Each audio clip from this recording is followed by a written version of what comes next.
Board members laugh at black investors' proposal. Jaws drop when he buys controlling shares.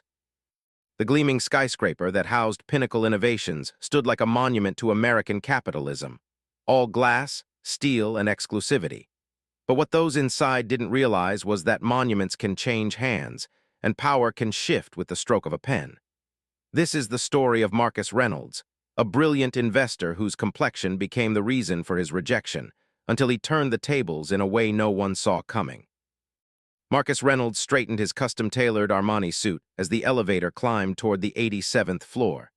His reflection in the polished doors showed a man of 35, with keen dark eyes that missed nothing, skin the color of burnished mahogany, and the confident posture of someone who had fought for everything he had. The leather portfolio, tucked under his arm, contained what he believed would revolutionize Pinnacle, if only they would listen. The boardroom of Pinnacle Innovations exuded old money and established power. Cherry wood paneling, leather chairs that cost more than some cars, and floor-to-ceiling windows overlooking Manhattan created the perfect backdrop for the decisions that affected millions of lives and billions of dollars. Marcus felt the subtle shift in the atmosphere as he entered. A tightening, a collective inhale that never fully released. Richard Whitley, Pinnacle's CEO, barely looked up from his tablet. At 62, with silver hair and cold blue eyes, he had spent 4 decades accumulating power and had no intention of sharing it with someone like Marcus. "Mr. Reynolds, we've allotted you 15 minutes. Whitley's voice carried the bored certainty of someone who had already made his decision. "I appreciate the opportunity," Marcus replied, his voice steady despite the subtle dismissal. As he connected his laptop to the presentation system, he caught the exchanged glances around the table, some curious, some dismissive, and one that seemed almost apologetic. That last glance came from Victoria Chambers, the only woman on the board and at 43, its youngest member. Her auburn hair framed sharp features and intelligent green eyes that seemed to catalog everything around her. "Ladies and gentlemen of the board," Marcus began, his voice resonating with the confidence that had carried him from a cramped apartment in Harlem to Harvard Business School. "Pinnacle stands at a crossroads." For the next 12 minutes, Marcus outlined his vision, a complete restructuring of Pinnacle's approach to emerging markets, particularly in Africa and Southeast Asia. His proposal combined technological innovation with cultural sensitivity and social responsibility, areas where Pinnacle had historically fallen short. The numbers spoke for themselves, projected growth that would dwarf Pinnacle's current trajectory while addressing systemic inequalities that had tarnished the company's reputation. It was brilliant, comprehensive, and meticulously researched. When he finished, the silence stretched for 3 long seconds before James Parker, a board member with watery eyes and a perpetual scowl, cleared his throat. "That's an interesting perspective, Mr. Reynolds, very idealistic." The word dripped with condescension. "Not idealistic, Mr. Parker, practical, the numbers." "Yes, your numbers," Whitley interrupted, a thin smile stretching across his face. "Quite impressive on paper, but Pinnacle hasn't maintained its position by chasing feel-good initiatives in developing regions." A chuckle rippled around the table, all except Victoria, whose eyes had narrowed almost imperceptibly. David Winters, a board member whose family connections stretched back to the company's founding, leaned forward. His jowls quivered as he spoke. "Son, I appreciate your enthusiasm, but perhaps you don't understand our clientele. Our investors expect certain assurances." Marcus felt the familiar heat rising in his chest, the blend of anger and determination that had fueled him throughout his life. "With respect, Mr. Winters, your investors expect growth and stability. My proposal delivers both while opening markets you've consistently failed to penetrate." "Failed," Whitley's voice sharpened. Strong word from someone who hasn't built anything of this scale. "Perhaps that's precisely what gives Mr. Reynolds his perspective." Victoria spoke for the first time, her voice measured. "Sometimes an outside view is what we need." Whitley's glare cut to her briefly before he regained his composure. "Thank you, Victoria, always the advocate for diversity of thought." The pause was deliberate, the message clear. The meeting deteriorated from there. Questions designed to undermine rather than understand. Comments that skirted the edge of professionalism. And finally, the vote, unanimous against, with Victoria's single abstention standing as cold comfort. "We'll keep your proposal on file," Whitley said, already standing to signal the end of the meeting. "Pinnacle always appreciates fresh perspectives." As the board members filed out, Marcus methodically packed his materials, his face betraying nothing of the storm within. Only Victoria lingered, approaching him after the others had left. "That was poorly handled," she said, no preamble, no platitudes. Marcus glanced up, assessing her. "Was it? Seemed right on schedule to me." A ghost of a smile touched her lips. "They didn't even look at the substance, but I did." She handed him her card. "My private number is on the back. I'd like to discuss this further." Before he could respond, she was gone, the scent of her subtle perfume the only evidence she'd been there. Outside, as Manhattan swirled around him, Marcus pulled out his phone and dialed a familiar number. "Elijah, it went exactly as we predicted. Time for Plan B." Elijah Thompson's deep laugh rumbled through the phone. "They never learn, do they? See you at the office in 30. As Marcus hailed a cab, he allowed himself a small smile. Richard Whitley and the Pinnacle board had just made the first of many mistakes. They had underestimated Marcus Reynolds, and he was about to make them pay for it, not with violence or vengeance, but with the weapon they respected most: power. The offices of Reynolds and Thompson Investment Group occupied the top floor of a more modest building in Lower Manhattan. What it lacked in ostentation, it made up for in strategic advantage. R&T specialized in turnarounds, restructurings, and the occasional hostile takeover. Elijah Thompson sat behind his desk, his massive frame making even the executive chair seem small. At 60, with salt and pepper hair cropped close to his scalp and eyes that had seen every trick Wall Street could conjure, he had been both mentor and father figure to Marcus since recruiting him from Harvard 15 years ago. "So they laughed you out, huh?" Elijah's voice carried no sympathy, only a calculating interest. "Not quite laughing, but the message was clear." Marcus loosened his tie and poured himself 2 fingers of bourbon from the crystal decanter on the sideboard. "They didn't even pretend to take it seriously." "Whitley's getting sloppy," Elijah mused. 10 years ago, he'd have at least made you believe he was considering it. Marcus swirled the amber liquid in his glass. "There was one interesting development: Victoria Chambers." Elijah's eyebrow arched. "Robert Chambers' daughter, the one who took his board seat after he died. She abstained from the vote, gave me her private number afterward." A slow smile spread across Elijah's face. Well, we might have our inside ally after all." He pulled a thick file from his drawer and laid it on the desk. "Let's make sure she's for real before we bring her in. In the meantime, our friends at First Capital are ready to move on the first block of shares." For the next hour, they refined the strategy they'd been developing for months. Pinnacle's stock had been undervalued for years due to Whitley's conservative approach. Their quarterly report, due in 3 weeks, was rumored to disappoint again. The timing couldn't be better. "How much are we prepared to leverage?" Marcus asked, studying the financial models on his tablet. "Everything," Elijah said without hesitation. "I've been waiting 20 years to see Richard Whitley's face when he realizes he's lost. I'll mortgage my house if I have to." Marcus knew the history there. How Whitley had maneuvered Elijah out of a partnership at Goldman in the early 90s, how racial politics had played a part, and how that betrayal had fueled Elijah's rise as an independent force on Wall Street. "We won't need your house," Marcus said, his mind already calculating moves and countermoves. "But we will need absolute secrecy if Whitley gets wind of this before we've secured a significant position." "He won't," Elijah assured him. "We'll use the shell companies, staggered purchases, everything by the book, but impossible to trace back to us until we're ready." As Marcus left the office that evening, the weight of what they were attempting settled on his shoulders. It wasn't just about business or even personal vindication. It was about changing the system from within, about proving that merit could still triumph over prejudice and connections. His phone buzzed with a text from his sister, Sarah.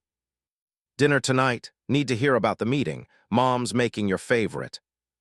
Marcus smiled. No matter what happened in the corporate battlefield, home remained his sanctuary.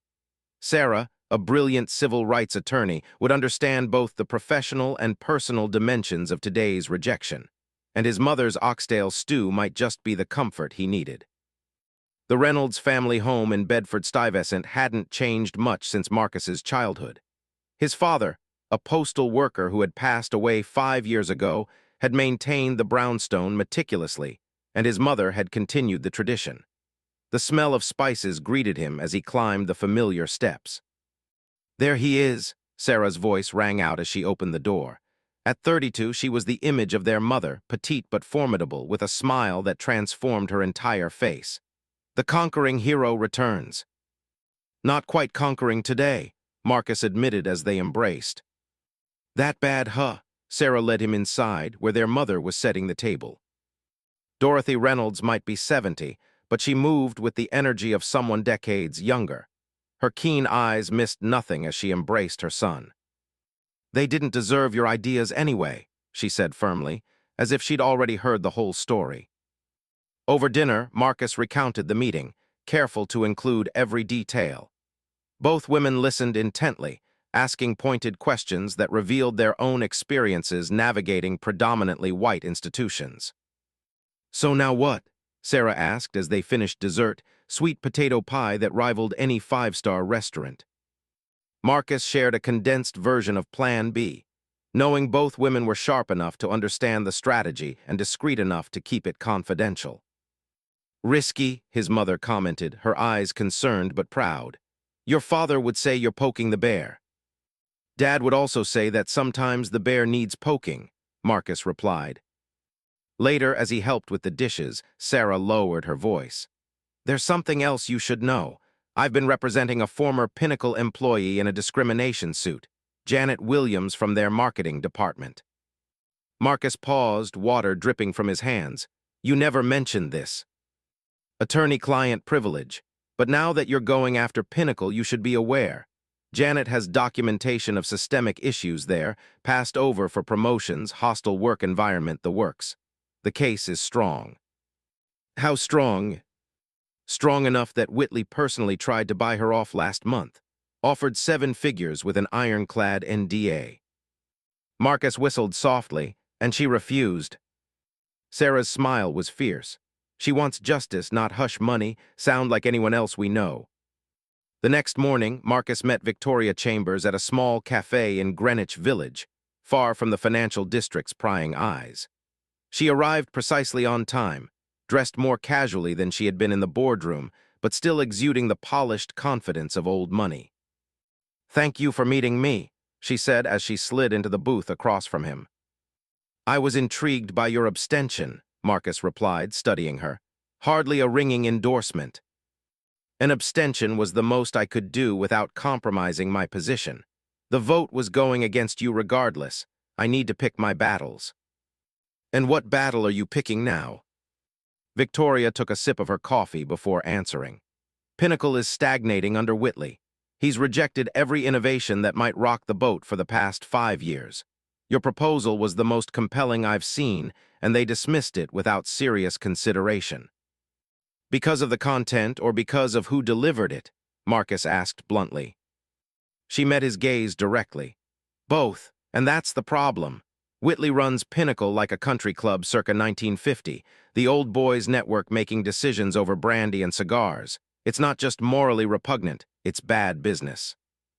"Why tell me this? What's your angle?" Victoria's smile was sharp. "My father believed in Pinnacle's potential. He left me his seat to carry on that vision, not to watch it decay into irrelevance. I want to help you resubmit your proposal with some adjustments that might make it harder to dismiss." Marcus leaned back, considering. This could be valuable intelligence or an elaborate trap. He decided to test the waters. "What if I told you I'm not interested in resubmitting? What if I have other plans for Pinnacle?" Victoria's eyes narrowed slightly, then widened in understanding. "You're planning a move against Whitley." It wasn't a question. "How far along are you?" Instead of answering directly, Marcus asked, "What do you know about Pinnacle's quarterly numbers?" "They're worse than projected. The Asian expansion has been a disaster. Whitley's been hiding the extent of it, but when the report comes out," she trailed off meaningfully. "And the board? Most are loyal to Whitley, Winters and Parker especially, but the others might waver if presented with a compelling alternative. She leaned forward. Are you that alternative, Mr. Reynolds? Marcus decided to take a calculated risk. That depends on what kind of ally you'd be. A silent one for now, but a well-placed one. They spent the next hour discussing Pinnacle's vulnerabilities and potential leverage points. Victoria's insights were invaluable. She knew which institutional investors were growing impatient, which executives might be receptive to change, and most importantly, the exact structure of Pinnacle's anti-takeover provisions. As they parted, Marcus still wasn't entirely sure he could trust her. But in the high-stakes game he was playing, calculated risks were necessary. Over the next 2 weeks, Reynolds and Thompson executed their plan with precision. Through various shell companies and investment vehicles, they began accumulating Pinnacle stock. The key was to stay under the radar. SEC regulations required disclosure once they passed the 5% threshold, which would alert Whitley to their intentions. Meanwhile, Marcus cultivated relationships with key Pinnacle executives, presenting himself as a potential strategic partner rather than a corporate raider. Olivia Chen, Pinnacle's brilliant but underappreciated head of financial analysis, proved particularly receptive. The problem isn't just Whitley, Olivia explained during their discreet lunch at a sushi restaurant near Pinnacle's headquarters. It's the entire culture he's created. People are afraid to innovate, afraid to challenge his assumptions. And you're not afraid? Marcus asked, impressed by her candor. Olivia's laugh was tinged with resignation. Oh, I'm definitely afraid, but I'm more afraid of wasting my career defending outdated strategies. I have 3 advanced degrees and a track record that should speak for itself, yet Whitley still introduces me as our numbers gal in meetings. Marcus winced. That sounds familiar. I thought it might, Olivia acknowledged. Look, I'm not telling you this to complain. I'm telling you because if you're planning what I think you're planning, you'll need allies who understand Pinnacle's financials inside and out.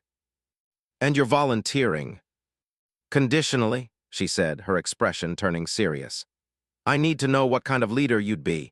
Would you just be Whitley too with a different demographic profile, or are you offering real change? It was a fair question, one that made Marcus examine his own motivations. Yes, there was personal vindication involved, but his vision went beyond that. I believe in meritocracy, actual meritocracy, not the kind that's just a cover for maintaining the status quo. I believe diverse perspectives lead to better business decisions. And I believe companies like Pinnacle have a responsibility not just to shareholders, but to employees and communities. He paused. Does that answer your question? Olivia studied him for a long moment before nodding. It's a start. While Marcus built his coalition, Elijah worked his extensive network of contacts on Wall Street. Their accumulation of Pinnacle shares had to be carefully orchestrated to avoid driving up the price prematurely or alerting Whitley. The quarterly report proved even worse than Victoria had suggested. Pinnacle's Asian expansion had hemorrhaged money, and a sexual harassment lawsuit from a former executive had been quietly settled for an undisclosed but substantial sum. The stock dropped 12% in a single day. Perfect timing, Elijah said as they watched the numbers in real time. First Capital can move on another block now and will still be under the disclosure threshold. But their careful planning hit an unexpected obstacle. Michael Bailey, a tenacious financial journalist known for uncovering corporate malfeasance, published an article hinting at unusual trading patterns in Pinnacle stock. Sources suggest a coordinated effort to accumulate shares by entities that appear unrelated but may share common ownership, the article read. While the identity of the potential acquirer remains unknown, speculation centers on private equity firms or possibly a strategic competitor. The article didn't mention Reynolds and Thompson, but it was too close for comfort. Worse, it put Whitley on alert. We need to accelerate the timeline, Marcus told Elijah after reading the piece. Whitley will be shoring up defenses now. Agreed, Elijah said grimly. We're at 4.8% now. Once we cross 5% and file, we'll have 10 days before we need to disclose our intentions. That's our window to get to 15%.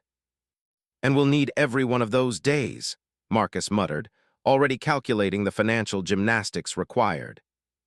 That evening, as Marcus worked late at the office, a familiar voice interrupted his concentration. Working hard or hardly working? Marcus looked up to see Naomi Jackson standing in his doorway, a wry smile on her face. Their relationship had ended 2 years ago when she accepted a position at Blackstone, but they had managed to maintain a friendship of sorts. "Naomi, this is unexpected," he gestured for her to enter. She closed the door behind her and sat across from him. At 34, Naomi combined striking beauty with a razor-sharp intellect that had propelled her through Columbia Business School and into the upper echelons of private equity. "I was in the neighborhood," she said, which they both knew was unlikely at 10 p.m. "Thought I'd check if rumors of your imminent corporate raid were exaggerated." Marcus kept his expression neutral. "And what rumors would those be?" "Oh, come on, Marcus. Half of Wall Street is trying to figure out who's making a play for Pinnacle. Bailey's article didn't name names, but it didn't take much to connect the dots.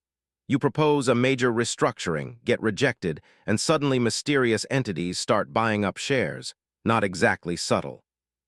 "If I recall, subtlety was never my strong suit," Marcus replied, neither confirming nor denying.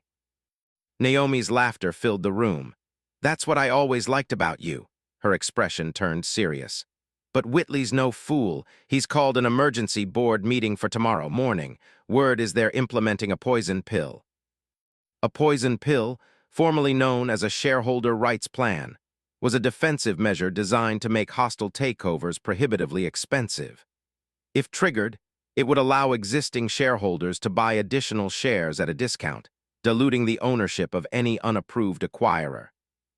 "How do you know this?" Marcus asked, though he already suspected.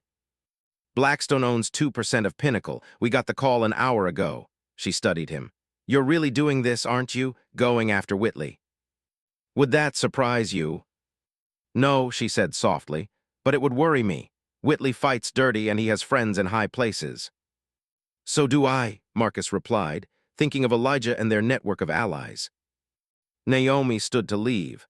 "Just be careful, and maybe call your old friend Victoria Chambers tonight. I hear she might have some interesting insights on poison pill provisions."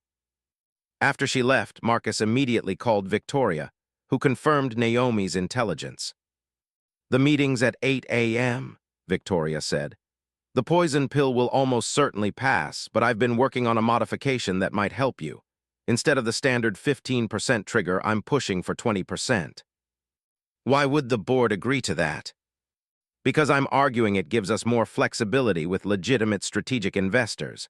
Some institutional investors balk at pills with low triggers." She paused. "How close are you to 5%? "We'll cross it tomorrow." "Then you'd better move fast after that. Once the pill is in place, your costs will go up exponentially."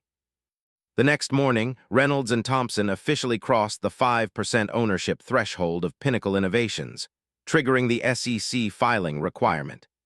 As expected, Pinnacle's board approved a poison pill with a 20% trigger, Victoria's influence at work. What neither side anticipated was how the market would react to the news. Speculation about a potential takeover battle sent Pinnacle's stock up 8%, complicating Marcus's acquisition strategy. "This changes the math," Elijah noted grimly as they reassessed their position. "At these prices, we'd need another $50 million to reach 15%. Marcus stared at the financial models, searching for a solution. "What about our investors in Singapore? They were interested in expanding their American portfolio." "Possibly, but they'd want significant influence in return for that kind of capital." Their deliberations were interrupted by Marcus's assistant. "Sir, Richard Whitley is here to see you. He doesn't have an appointment." Marcus and Elijah exchanged surprised glances. "Send him in," Marcus said. Richard Whitley strode into the office with the confidence of someone accustomed to deference. He declined the offered seat, preferring to stand as he sized up the space, a power move designed to establish dominance. "Interesting operation you have here, Reynolds. Smaller than I expected." "We prefer to invest in talent rather than real estate," Marcus replied evenly. "What can I do for you, Mr. Whitley?" "You can explain why you're accumulating Pinnacle stock through a labyrinth of shell companies." Whitley's tone was conversational, but his eyes were cold. Not exactly the behavior of a legitimate strategic investor. We find privacy advantageous until we're ready to announce our intentions, Marcus said. Something I believe you understand, given Pinnacle's own acquisition history. Whitley's smile didn't reach his eyes. Let's cut to the chase. Whatever game you're playing, it ends now. Pinnacle isn't for sale, especially not to opportunists looking to make a quick profit. The slight emphasis on opportunists carried clear undertones, and Marcus felt Elijah tense beside him. I find it interesting, Marcus said carefully, that you assume our interest is short-term. Perhaps we see value in Pinnacle that its current management has failed to realize. Spare me the corporate platitudes, Whitley snapped, his facade cracking slightly. This is personal, isn't it? I rejected your proposal, so now you're throwing a tantrum. Typical. Typical? Elijah's voice was dangerously soft. Would you care to elaborate on that, Richard? Whitley glanced at Elijah, then back to Marcus. I'm offering you a one-time opportunity. Sell your shares back to Pinnacle at a 5% premium and walk away. Otherwise, I promise you'll regret this little power play. Marcus leaned forward, his voice level. Thank you for the offer, Mr. Whitley. We'll give it all the consideration it deserves. After Whitley left, Elijah let out a low whistle. He's rattled, coming here personally instead of sending lawyers. That's not the Richard Whitley I remember. Good, Marcus said. Rattled people make mistakes, and we need him to make a big one. That mistake came sooner than expected. In his determination to neutralize the threat, Whitley authorized Pinnacle to repurchase shares at an inflated price, essentially betting that Marcus wouldn't have the capital to compete. The move was aggressive but legally questionable, as it wasn't clearly in the shareholders' best interest. It was exactly the opening Marcus needed. Through Victoria, he reached out to several institutional investors who had been growing restless with Pinnacle's performance under Whitley. The share repurchase program was the final straw for many of them. Pinnacle has approximately 35 million shares outstanding, Marcus explained during a clandestine meeting with representatives from 3 major investment funds. Reynolds and Thompson controls just over 5%. You 3 collectively control 22%, if we align our interests. You're talking about a voting bloc, said the representative from Meridian Capital. That's a significant commitment. What exactly are you proposing? Asked another investor. Marcus laid out his vision for Pinnacle, the same one the board had dismissed weeks earlier. He emphasized the untapped markets, the innovative technologies they could leverage, and the projected growth that would benefit all shareholders. So you're not looking to break up the company or sell off assets? Asked the third investor skeptically. Quite the opposite, Marcus assured them. I'm looking to build Pinnacle into what it should be, an industry leader that creates value through innovation rather than financial engineering. After extensive negotiation, the investors agreed to vote their shares with Marcus, giving him effective control of nearly 28% of Pinnacle. It wasn't majority ownership, but it was enough to demand board seats and force strategic changes. The final piece fell into place when Sarah called with news about her discrimination case. Janet's lawsuit just got certified as a class action, she announced triumphantly. 17 former Pinnacle employees have joined. The judge denied Whitley's motion to dismiss this morning. Class action status meant significantly higher potential damages and much worse publicity for Pinnacle. Combined with the upcoming shareholder meeting, where Marcus planned to introduce resolutions challenging Whitley's leadership, it created the perfect storm. The night before the showdown, Marcus couldn't sleep. He stood at his apartment window, looking out at the city lights, remembering his father's words when he'd been accepted to Harvard. They'll open the door because they have to, son. What you do once you're inside, that's on you. Tomorrow, he would step through another door, one that had been barricaded against people who looked like him for generations. The responsibility weighed heavily. His phone vibrated with a text from Elijah. Get some sleep. Tomorrow we make history. The Pinnacle shareholders' meeting was held in an opulent ballroom at the Plaza Hotel.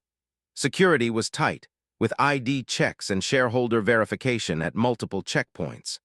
Marcus, Elijah, and their team arrived early, taking their positions according to the carefully orchestrated plan.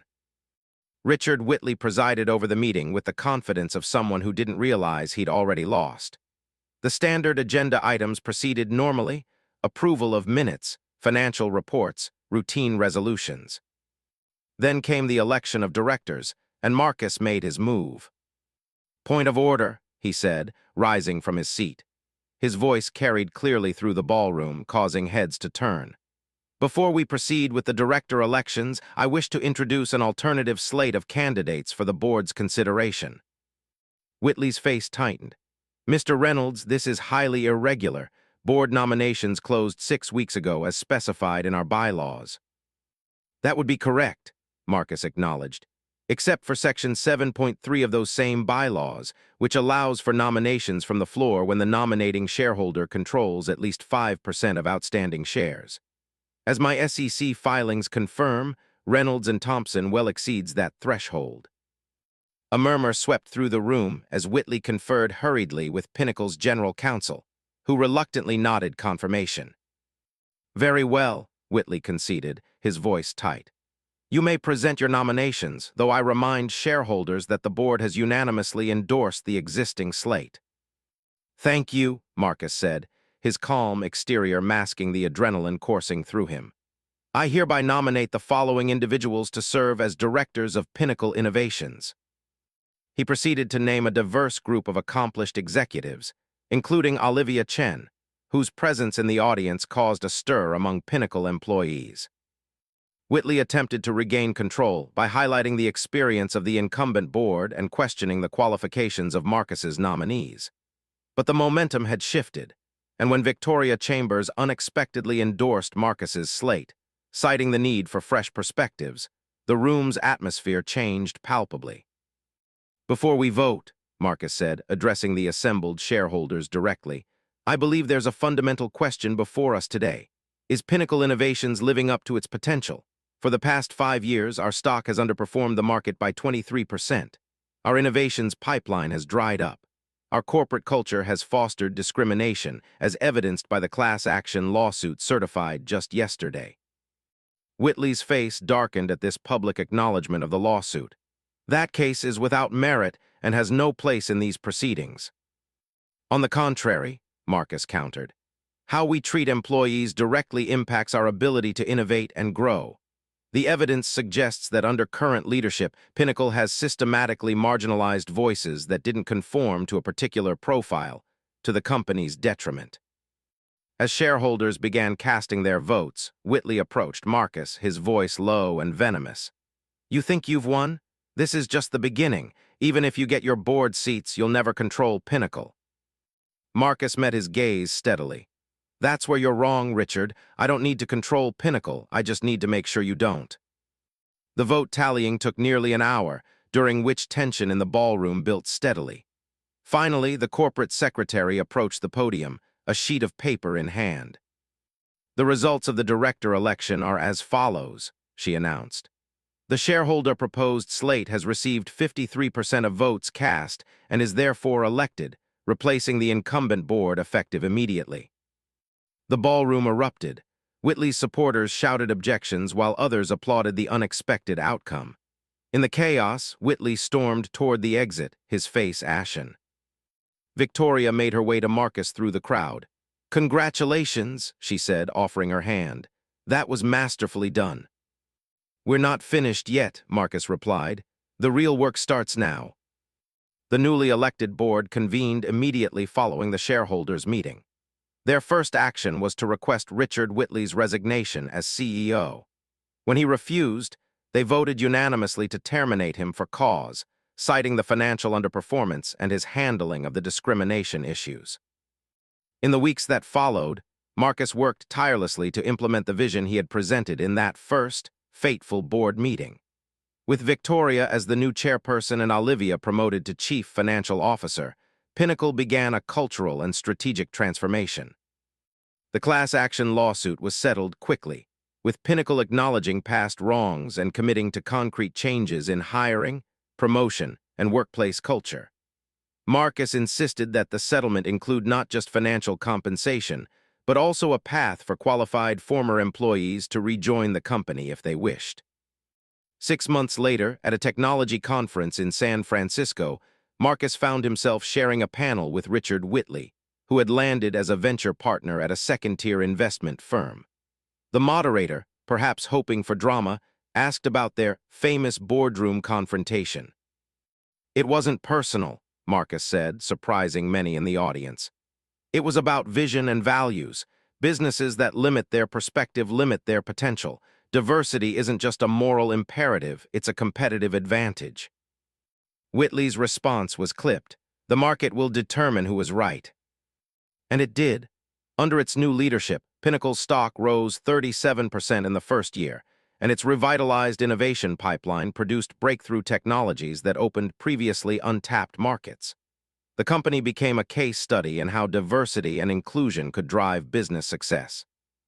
Hey everyone, I'd really appreciate it if you could hit that subscribe button and let me know in the comments where you're watching from. It means a lot and helps the channel grow. Now, back to our story. For Marcus, the victory was bittersweet. He had proven what was possible when barriers fell, but he knew countless others faced the same prejudices without the resources or platform to overcome them. Each board meeting at Pinnacle now included time to review diversity metrics and inclusion initiatives, ensuring the company would never revert to its old ways. One evening, as Marcus worked late in what had once been Whitley's office, Elijah stopped by with a bottle of Macallan 25.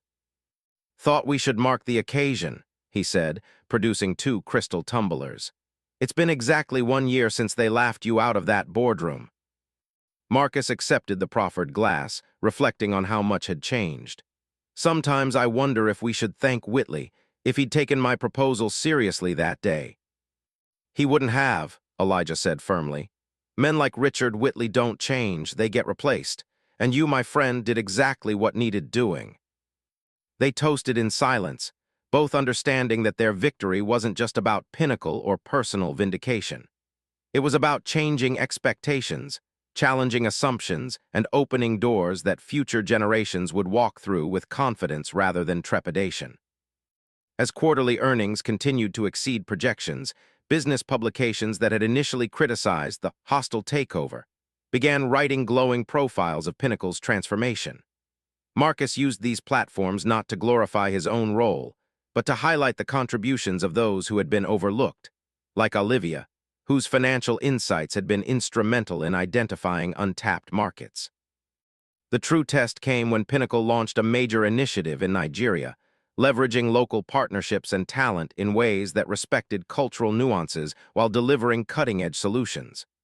The project, which had been central to Marcus's original proposal, succeeded beyond even his optimistic projections, establishing a template for future expansions throughout Africa and Southeast Asia. At the celebratory dinner following the Nigeria announcement, Victoria raised her glass to Marcus, "To the man who saw what the rest of us missed."